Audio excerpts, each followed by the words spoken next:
short, we got fucked over by a tour company and then by the weather. So yesterday me and Bianca just left the island, came to Phnom Penh, as you can tell. Big city there. Not as bad as Manila, smell-wise. We're just going to get breakfast at a place called Fat Boy Burger. It was decent, tried to go there last night, but some security guard won't let us in. I think he was trying to make us go buy off his mates, but yeah, you have to just guess where to cross at these junctions. Fucking hectic. Yeah, we're going to the killing field today. Learn about the genocide. Maybe see some bones sticking out the ground and stuff. But it's pretty sad. But I don't know. A little bit. So we went to the killing fields, and obviously because it was a site of some misfortune, we didn't do much traditional vlogging there because when you're walking around you're meant to be pretty quiet. So the tour's like a completely audio tour, like the signs everywhere saying please be quiet and stuff out of respect. So we didn't film too much vlogging, but we did film some of the landscape and stuff like that. The tour was actually quite interesting, so it told us all about what happened. Right, a bit more backstory. Cambodia was getting bombed in like the 70s because America was targeting Vietnamese supply lines during the war. So Cambodia was going to shit, the country was all poor, everyone was starving in the countryside. This dude, Pol Pot, communist, comes along, starts blaming the fact that they're all poor on the rich people in the cities, saying that there's a disparity in the wealth, it's all their fault, they need to take it back. So he amassed an army of farmers and loyalists to the communist cause. I think loads of them love China, and then he basically took Phnom Penh, marched there, kicked everyone out, and said overnight we want 3 times the rice production going on. And bearing in mind that people in the city, a lot of them had never farmed in their life, so when they went straight out to the fields, they either died from being overworked, lack of food, hygiene was terrible, or they was killed by the guards for speaking back to them and stuff.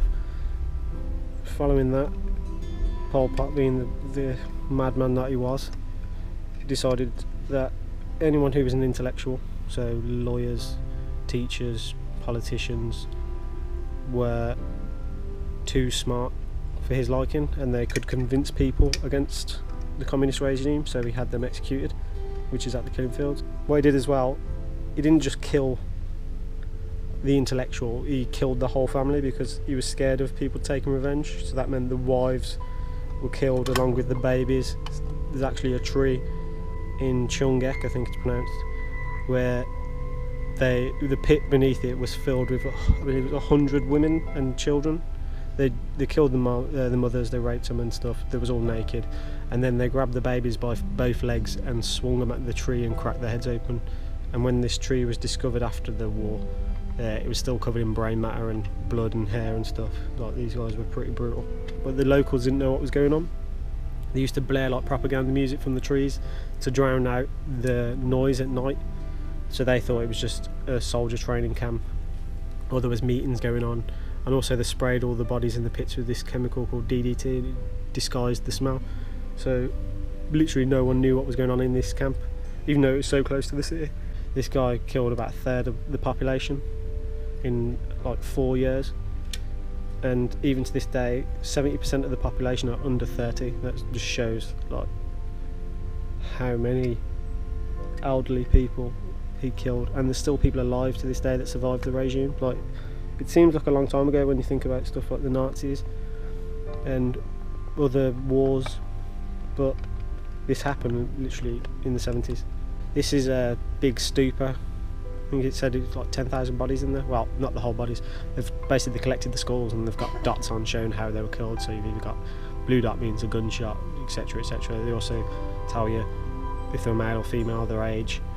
Most of them are 30s.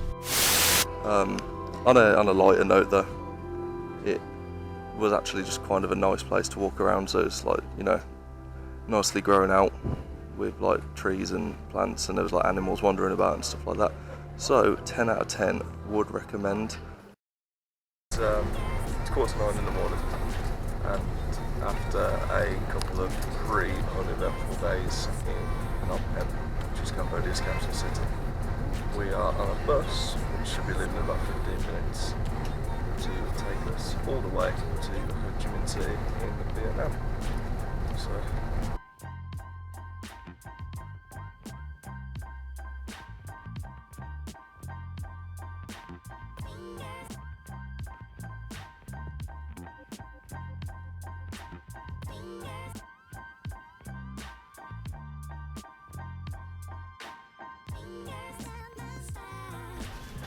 We're in Saigon now, aka Ho Chi Minh. Whoa, look all the tiger balm. Someone's got a sore back. We're in Saigon now, aka Ho Chi Minh. They literally just demolish buildings and leave the rest standing. It's so weird. This place is like a maze, which is pretty cool. Loads of French architecture and stuff. We're going to Cu Chi tunnels tomorrow. I'm going to go see if I can get a tattoo. So since we've been here, we got here yesterday. We took a bus from Phnom Penh. It cost us $9. It was the best bus we've been on actually. The company was called Sapaco Tourists. What colour was the bus? Like red. It was like It's a red bus, yeah, but the company itself is like blue. Yeah. We got it from. Can't even remember where we got it from. We got it from Phnom Penh. Yeah, I mean the area I'm from. Just, I think it was like Street 118 or something, so it's quite close to the centre. Yeah, it was best bus we've been on. Recommend the company. Got us here easy. Bit dodgy at first because the guy takes your passport off you on the bus, and we thought, yeah, this seems sketchy. But he just fills in the stamp for you. You get a free visa, come to Vietnam for 15 days if you're British. So yeah, it's worth it. And then it gives you your back at the border. And then you cross, and it's all plain and simple. It took us about just over 6 hours, and they hold this a bit tightly because there is roving, thieving motorcycle gangs and shit around here, as we found out the other day. And well, I've got some cuts all over me, like on my shin and stuff. Well, that's another story for another time. But I've literally never seen so many bicycles in one place. If we get to an intersection, I'll show you. It's like a sea of bikes, and they just park everywhere as well, and steal shit. I think we're on the wrong road now, so we're going to find our way to the tattoo studio.